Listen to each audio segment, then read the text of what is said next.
Je suis Patrice Diakité et dans cette vidéo, nous allons voir la suite de celle qui a été tournée hier concernant l'oral de la VAE. Donc nous avons vu précédemment le rôle et la mission du jury, nous avons vu ce que le jury recherche concrètement. Et là aujourd'hui, nous allons voir de quelle manière nous pouvons préparer notre intervention en fonction du jury. Donc il y a trois points que nous allons examiner. Le premier point, ce qu'il faut savoir, c'est que un jury de VAE est composé de généralement 3 personnes. Ce peut être des professeurs, ce peut être également des professionnels de métier. Voilà. Pour ce qui me concerne, moi j'avais eu un professeur d'anglais pour le coup et deux professionnels. Et ce dont on doit faire attention ici, c'est par rapport à la manière dont on va s'exprimer. Il va falloir adapter son discours. C'est-à-dire que, grosso modo, lorsqu'on va s'exprimer à un professeur, on sera beaucoup plus structuré. Mais quand je dis structuré, plus scolaire dans les explications, parce que le professeur, ce qu'il va rechercher, c'est vraiment bien notre connaissance, notre savoir, enfin, vous voyez, ce genre de choses. Alors que le professionnel, lui, ce qui va l'intéresser, c'est surtout l'aspect pratique, ce qu'on sait faire, comment on le fait, si on a rencontré des difficultés, comment on a surmonté la difficulté. Voilà les deux éléments qu'il faut savoir. Identifier le profil des membres du jury, mais de toute façon ils vont se présenter, c'est-à-dire à qui on a affaire, et adapter son discours en fonction de ces personnes.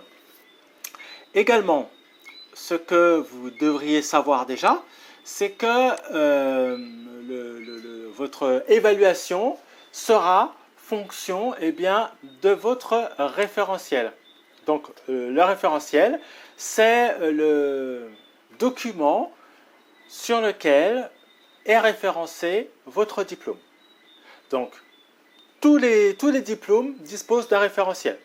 Donc par exemple, ces derniers jours, donc j'accompagne une personne qui est employée de laboratoire. Et ce qui est intéressant, c'est que lorsqu'on regarde son référentiel date de 1975. 1975. Donc depuis plus de 40 ans, 50 ans, pardon, depuis plus de 50 ans, son référentiel n'a pas été réactualisé. Donc on a dû se baser sur les éléments qu'il y avait à cette époque pour pouvoir travailler son livret 2, et on va travailler également sa partie orale en fonction du référentiel qui date de 1975. Et c'est vraiment la référence, et c'est ce sur quoi le jury va se baser pour attribuer ou non le diplôme. Parce que c'est vraiment la base qui va dire, tiens, tu es censé par exemple avoir des bases en chimie. Si dans ton parcours, dans tes explications, dans les situations que tu vas évoquer, tu ne fais pas référence à des connaissances en chimie, à ce moment-là, on ne pourra pas te valider, en tout cas on pourra te donner une validation partielle de du diplôme. C'est pourquoi il faudra vraiment faire attention et connaître son référentiel sur le bout des doigts. Troisième aspect à retenir, c'est, comme on l'a dit déjà précédemment dans la vidéo, ce qui pourrait être, en tout cas moi ce que j'invite chacun à faire, c'est de préparer un certain nombre d'exemples, voilà, d'exemples concrets. Pourquoi ?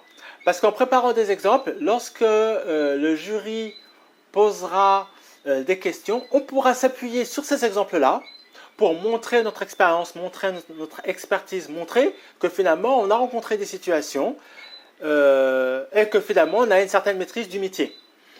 Moi, ce que moi je propose à ceux avec qui je travaille, c'est de préparer un certain nombre de situations, mais surtout de se fixer l'objectif d'utiliser ces exemples à travers les différentes questions. Ce que je veux dire par là, c'est qu'au départ, lorsque vous êtes en entretien, il faut essayer de créer un échange. Et pour créer cet échange-là, on va créer justement un moyen on va créer une situation qui va vous permettre, en tout cas, qui va permettre au postulant de parler de l'exemple qu'il a préparé. Ainsi, ben, quelque part, il ne se sera pas préparé pour rien et il donnera suffisamment de valeur pour montrer son professionnalisme au jury.